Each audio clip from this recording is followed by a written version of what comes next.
Friends, आज का topic भी सीआरपीसी पर है और आज हम चर्चा करेंगे लॉ ऑफ बेल के बारे में जो सीआरपीसी में दिए गए हैं। जमानत संबंधी जो भी प्रावधान सीआरपीसी में है उसके बारे में आज चर्चा की जाएगी। इसमें सबसे पहले आपको मैं बता दूं कि सीआरपीसी में दो तरह के अपराध बताए गए हैं, एक जमानती, दूसरा गैर जमानती। जमानती अपराध वो अपराध माने गए हैं जिसमें पुलिस गिरफ्तार करने के पश्चात तत्काल जमानत ले लेगी, यानी इस ऐसे अपराध जिसमें पुलिस को जमानत लेने का अधिकार प्राप्त सीआरपीसी के अंतर्गत दिया गया है वो जमानती अपराध, और दूसरे अन्य अपराध वो गैर जमानती कहलाएंगे, मतलब नॉन बेलेबल ऑफेंस। ऐसे मामले में जब कोई पुलिस ऑफिसर आपको अरेस्ट करता है तो वो आपको अरेस्ट करके मजिस्ट्रेट के सामने लाएगा और मजिस्ट्रेट तय करेगा कि आपको जमानत देना है नहीं देना। नेचुरली है कि जमानती अपराध कुछ छोटे किस्म के अपराध हैं और गैर जमानती में गंभीर किस्म के अपराध आते हैं। सबसे पहले यदि एक व्यक्ति की जिसकी पुलिस ने गिरफ्तारी के पश्चात जमानत ले ली है और मजिस्ट्रेट के सामने लाया जाता है तो अपनी बेल को रेगुलर प्राप्त करने के लिए, रेगुलर से मतलब है नियमित बेल, पक्की जमानत जिसको आप कह सकते हैं, बेल न्यायालय से लेने के लिए जो एप्लीकेशन देता है वो एप्लीकेशन सीआरपीसी की धारा 436 में दी जाती है। जब आप इस सीआरपीसी की धारा 436 को पढ़ेंगे तो शुरू में आपको थोड़ा सा कन्फ्यूज़न होगा, क्योंकि इस सेक्शन में शुरू में लिखा है कि जब कोई व्यक्ति अजमानती अपराध से भिन्न, मतलब ऐसे अपराध से भिन्न जो कि नॉन बेलेबल अपराध है, तो नॉन बेलेबल अपराध से भिन्न other than non bailable offence, सारे ऑफेंस बेलेबल ऑफेंस कहलाएंगे। तो बेलेबल ऑफेंस में आपको इस तरीके से एप्लीकेशन 436 में देना है और इसमें आपको कोई ज़्यादा दिक्कत मजिस्ट्रेट क्या नहीं जाती, आपको जमानत मिलती है, इसलिए इसको जमानती माना गया। अब दूसरी स्थिति यह है कि मान लीजिए किसी व्यक्ति को पुलिस ने गिरफ्तार करके मजिस्ट्रेट के सामने पेश किया और उस व्यक्ति के पास जमानतदार नहीं है, श्योरिटी पेश नहीं कर सकता, तो मजिस्ट्रेट उसको जेल भेज देगा और जेल भेजने के 7 दिन के अंदर यदि वो व्यक्ति अपनी जमानत की व्यवस्था नहीं कर पाता तो उसको निर्धन व्यक्ति मानते हुए ऐसा मानेगी कोर्ट कि इस व्यक्ति के पास जमानतदार नहीं है, इसलिए उसको पर्सनल बॉन्ड पे, यानी उसके खुद के मुचलके पे उसको बेल दे देगी। ये इसमें सबसे खासियत की बात है। दूसरा इसमें यह है कि यदि कोई व्यक्ति जो किसी अपराध में बंद है, ये 436A में बताया है, 436A में यह बताया है कि जब कोई व्यक्ति किसी अपराध में बंद है और वह उस अपराध में दी जाने वाली सज़ा की आधी से ज़्यादा सज़ा काट चुका है या आधी सज़ा भुगत चुका है और उसका विचारण समाप्त नहीं हुआ है, ट्रायल चल रहा है, तो उसको मजिस्ट्रेट इस प्रावधान का इस्तेमाल करके बेल दे सकते हैं। ये इसमें बताया गया, ये आपका 436 है। इसके बाद सबसे महत्वपूर्ण सेक्शन आता है आपका 437 सीआरपीसी का। इसमें यह बताया गया है कि जब कोई व्यक्ति किसी गैर जमानती अपराध में, यानी नॉन बेलेबल ऑफेंस में, जो कि मृत्यु दंड या और किसी भी प्रकार के दंड से दंडनीय नहीं है, मजिस्ट्रेट के सामने लाया जाता है, मतलब कैपिटल पनिशमेंट नहीं होना चाहिए, उसमें लाइफ इम्प्रिजनमेंट नहीं होना चाहिए और हैंग टिल डेथ सेंटेंस के प्रोविज़न नहीं होना चाहिए। मतलब कुल मिलाकर आप देखेंगे तो 7 साल तक के पनिशमेंट वाले जो भी धाराएं हैं उसमें वो लगभग सभी मजिस्ट्रेट के यहाँ कवर होती हैं। यानी मजिस्ट्रेट के जब किसी मुलजिम को लाया जाता है और वो आजन्म कारावास या सत्र न्यायालय से विचारणीय प्रकरण के अतिरिक्त कोई प्रकरण है तो मजिस्ट्रेट उसमें जमानत दे सकते हैं। किंतु 2 मामलों में मजिस्ट्रेट जमानत के आवेदन पर विचार नहीं करेंगे, यदि वह मामला अनन्य रूप से आजन्म कारावास से मृत्यु दंड से कम का दंड उसमें नहीं है, किसी भी अपराध के को सिद्ध होने पर जिसमें आपका आरोप लगाया गया है, जिसमें आपका ट्रायल किया चलना है, जिसमें आप गिरफ्तार किए गए हों, वो अपराध का स्वरूप ऐसा नहीं होना चाहिए कि जिसमें मृत्यु दंड या आजन्म कारावास दिए जाने का प्रावधान हो या 7 साल से अधिक की दंड का प्रावधान हो। इसके अलावा इसी तरीके से यदि कोई व्यक्ति किसी अपराध में कम से कम 2 बार या 2 से अधिक बार दंडित किया जा चुका है, जिसमें 3 से 7 साल तक का पनिशमेंट है, 7 साल से कम का पनिशमेंट है, तो उस व्यक्ति को बेल का जमानत का आवेदन 437 में नहीं सुना जाएगा या उसको 437 के अंतर्गत जमानत नहीं दी जाएगी। इसके अतिरिक्त इस धारा में यह भी बताया गया है कि 437 के अंतर्गत बेल एप्लीकेशन को एंटरटेन करते समय कोर्ट 16 वर्ष से कम उम्र के बालकों, महिला और विकलांग, इनके बारे में सहानुभूति रखेगी और ऐसे मामलों में ज़्यादातर मजिस्ट्रेट के यहाँ से बेल मिल जाती है। महिला होना चाहिए, अवयस्क बालक होना चाहिए, माइनर है, और या फिर वो विकलांग है। इसके अलावा इसमें आप ये देखेंगे कि 437 जमानत के पॉइंट, बेल के प्रोविज़न के पॉइंट ऑफ व्यू से सबसे महत्वपूर्ण है, क्योंकि इसमें ये कंडीशन भी बताई गई है कि बेल के लिए जो व्यक्ति जमानत चाहता है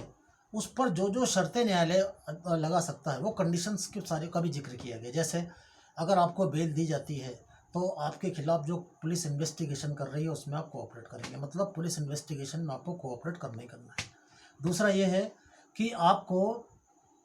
गवाहों को प्रभावित नहीं करेंगे, उनको कोई प्रलोभन नहीं देंगे, धमकी नहीं देंगे, और सारे लॉ एंड ऑर्डर जो भी कंडीशंस वो कोर्ट को रिजनेबल लगेगा वो आप पे इम्पोज करेगी, आप पे लगाएगी, और आपको उसी का पालन करना है, अन्यथा कोर्ट आपकी जमानत कैंसिल कर देगी। ये प्रोविजंस आपको बताए गए हैं 437 में। इसमें 2008 में अमेंडमेंट करके सन 2009 में सीआरपीसी की धारा 437 में एक प्रोविज़न जोड़ा गया है 437A। ये प्रोविज़न बहुत महत्वपूर्ण है। इसमें यह बताया गया है किसी भी मामले के विचारण के समय या किसी मामले की जिसकी की आपराधिक अपील किसी अपीलीय न्यायालय में विचाराधीन है, उसके डिस्पोज होने के समय, उसके निराकरण के पूर्व कोई या तो अपील न्यायालय या फिर विचारण न्यायालय जिसके सामने आपका ट्रायल चल रहा है या जहाँ पर आपकी अपील पेंडिंग है, ये दोनों न्यायालय आपसे इस मामले के निराकरण के बाद 6 महीने तक आप कोर्ट के निर्देश का पालन करेंगे, ऐसा आपसे एक जमानत ले सकती है। वो ऐसा इसलिए कि मान लीजिए आपके खिलाफ कोई ट्रायल चल रहा है, अब ट्रायल जज को ये लगता है कि इस मामले में अपील आने वाली है, या नेचुरल है कि अगर शासन हारेगा तो शासन अपील लगाएगा, यदि आपको सज़ा होती है तो कोई बात ही नहीं। मान लीजिए आपके खिलाफ अपील आना है, तो नॉर्मली क्या आदमी सोचता है कि मैं तो ट्रायल से बरी हो गया, मेरे सामने वाला अपील लगाया नहीं लगाया मुझे क्या लेना देना, और वो अपने मस्ती में लग जाता है। लेकिन उस पर नियंत्रण करने के लिए उससे जमानत ले ली जाती है कि 6 महीने तक वो इन कंडीशन से बंधा रहेगा कि उसके खिलाफ कुछ न कुछ कार्रवाई हो सकती है। इसी तरीके से कोई अपील आपके किसी अपीली न्यायालय में, क्रिमिनल अपील होना चाहिए, कोई अपील आपके खिलाफ किसी क्रिमिनल न्यायालय में पेंडिंग है और वो न्यायालय में चल रहा है मामला, उस न्यायालय की अपील के निराकरण के बाद भी नेचुरली कि उसमें कोई ना कोई पक्ष अपील में जाएगा। तो नॉर्मली लोग क्या करते थे कि अपील में बरी हो गए तो ख़त्म करो केस को, या कोई अपने पर कोई बंधन नहीं, इधर उधर हो जाते थे। और जब अपील लगती थी तो उसका नोटिस जारी होता था, उसकी तामीली में बहुत दिक्कत आती थी। इसलिए कोर्ट ने 6 महीने के लिए अपील के डिस्पोजल होने के बाद 6 महीने तक के लिए कोर्ट बेल ले लेती है, ऐसा प्रावधान इसमें 437 में है। ठीक है, ये होगी मजिस्ट्रेट के सामने जमानत संबंधी प्रावधान जो है। उसमें सबसे ज़्यादा ध्यान रखना है कि मजिस्ट्रेट के सामने जब भी कोर्ट गैर जमानती अपराध में कोई भी व्यक्ति गिरफ्तार करके लाया जाता है और उस अपराध का सत्र न्यायालय द्वारा विचारणीय नहीं होना चाहिए, या कहने का मतलब ये उसमें 7 साल से ज़्यादा की पनिशमेंट नहीं होनी चाहिए, आजन्म कारावास से मृत्युदंड नहीं होना चाहिए, पूर्व से दोष सिद्ध नहीं होना चाहिए जिसमें कम से कम एक बार, कम से कम 2 अवसरों पर उसको 7 साल से कम की और 3 साल से ज़्यादा की सज़ा हुई हो। ऐसे मामलों में इस धारा के अंतर्गत अपील विचारणीय नहीं है, अपील मेंटेनेबल, एप्लीकेशन मेंटेनेबल नहीं है, सॉरी। इसी तरीके से सीआरपीसी का सेक्शन 438 जो है, इसमें कोर्ट ऑफ सेशन और हाई कोर्ट को पावर देगा बेल की। ये सेक्शन 438 है, ये एंटिसिपेटरी बेल के बारे में कहता है। इसमें यह प्रावधान है कि यदि किसी व्यक्ति को इस बात की आशंका है कि उसकी गिरफ्तारी किसी गैर जमानती अपराध में हो सकती है,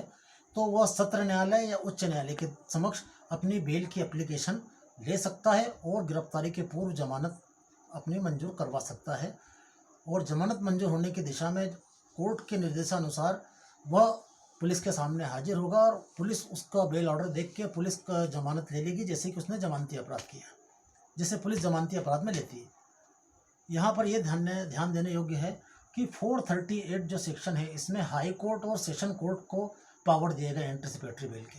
यानी मुलजिम गिरफ्तार होने के पूर्व ही इन प्रावधानों का इस्तेमाल कर सकता है। मान लीजिए किसी व्यक्ति के एंटिसिपेटरी बेल की या गिरफ्तारी की उसको आशंका है, उसने अपनी एप्लीकेशन दे रखी है अग्रिम जमानत की और वो गिरफ्तार कर लिया जाता है और उसकी बेल एप्लीकेशन पर सुनवाई नहीं होती, तो वो उसके द्वारा लगाई गई एप्लीकेशन अर्थहीन मानी जाएगी, इनफ्रक्चुअस मानी जाएगी। ये इसमें खास बात है। इसमें 2 बातें ध्यान देने योग्य है कि एक व्यक्ति मान लीजिए वो इंदौर का रहने वाला है और दिल्ली गया हुआ है, दिल्ली में उसको पता चलता है कि मेरे खिलाफ इंदौर में कोई गैर जमानती अपराध हो गया है या अजमानती अपराध में मेरे खिलाफ पुलिस मुझे ढूंढ रही है और जाती मुझे गिरफ्तार कर लेगी, जबकि मेरा उस अपराध से कोई सरोकार नहीं है या उसका ऐसा कोई गंभीर पार्टिसिपेशन नहीं है, उसको लगता है कि मुझे इसमें अग्रिम जमानत ले लेना चाहिए, तो वो व्यक्ति दिल्ली हाई कोर्ट के समक्ष एप्लीकेशन दे सकता है। यहाँ पर ध्यान दीजिए, अपराध हुआ इंदौर मध्य प्रदेश में, वो आदमी दिल्ली में है, लेकिन दिल्ली हाई कोर्ट में दे सकता है। और अगर इंदौर में अगर उसको मालूम पड़ता है कि इंदौर में मेरे खिलाफ कोई गैर जमानती अपराध दर्ज हो गया है, तो वह सेशन कोर्ट और हाई कोर्ट दोनों में, इंदौर मध्य प्रदेश हाई कोर्ट के क्षेत्राधिकार के अंतर्गत, लेकिन आउट ऑफ जुरिसडिक्शन जाता है तो सिर्फ वो हाई कोर्ट के सामने एंटीसिपेटरी बेल की एप्लीकेशन दे सकता है। ये सेक्शन 438 में बताया गया। इसी तरीके से आप देखेंगे आईपीसी का सीआरपीसी का सेक्शन 439। सेक्शन 439 सेशन कोर्ट और हाई कोर्ट को विशेष पावर देता है। जब कोई व्यक्ति जो किसी गंभीर अपराध यानी गैर जमानती अपराध में गिरफ्तार कर लिया गया है और ऐसे मामले में जिसका कि विचारण सत्र न्यायालय द्वारा किया जाना है, तो वह अपने जमानत की एप्लीकेशन सेशन कोर्ट में देगा। 439 सेक्शन के अंतर्गत जमानत की एप्लीकेशन लगाने के लिए उस व्यक्ति का जुडिशियल कस्टडी या पुलिस कस्टडी में होना जरूरी होता है। यानी गिरफ्तारी के पहले आप गिरफ्तारी को अवॉइड करना चाहते हैं या गिरफ्तारी होने पर तत्काल बेल आपकी पुलिस मंजूर कर ले, तो उसके लिए आपको किसी भी अपराध में अजमानती होना चाहिए और कितना भी गंभीर हो। अगर कोर्ट दे देती बेल आपको, तो आपको पुलिस गिरफ्तार करते समय तत्काल बेल बॉन्ड भरा लेगी, जितना कि कोर्ट ने जितने हज़ार की सिक्योरिटी लेगी, मान लीजिए 50,000 1,00,000 की सिक्योरिटी पेश करने का अगर डायरेक्शन है आपको, तो पुलिस उतने की हैसियत रखने वाले किसी आदमी से एक बॉन्ड भरवा लेगी, प्लस आपसे बॉन्ड भरवा लेगी।